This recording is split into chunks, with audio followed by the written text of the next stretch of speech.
America's always been hugely influential in the international community. In 2015, Obama and Hillary led the charge at the Paris Climate Summit and made caring about your neighbours and the environment cool again. Fast forward to 2018, America doesn't seem to care anymore. They're kind of like that kid in college that started out real well, but then started ditching classes and going and drinking Fosters at 11:30 in the morning.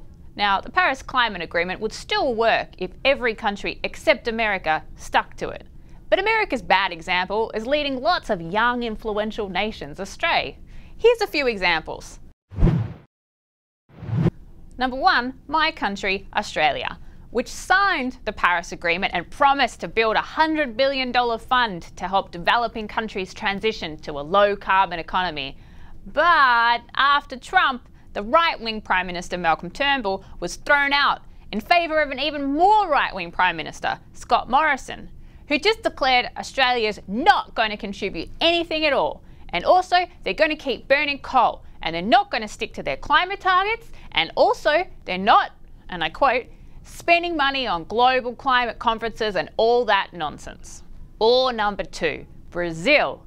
For the last 20 years, they've been making dramatic reductions in greenhouse gas emissions, and in 2017 bragged about how they were going to plant more than 70 million trees to help restore the Amazon.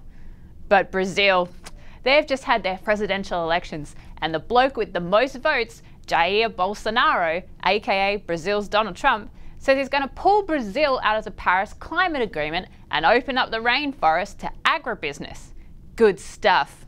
Or number 3, Turkey, which signed the Paris Climate Agreement, but after Trump pulled out, their president said, "The position that we adopt is in the direction of not passing it in Parliament." Turkey is one of the few countries that still hasn't ratified the agreement. Since Trump pulled out, they've basically said, screw it on renewable energy and reinvested in coal.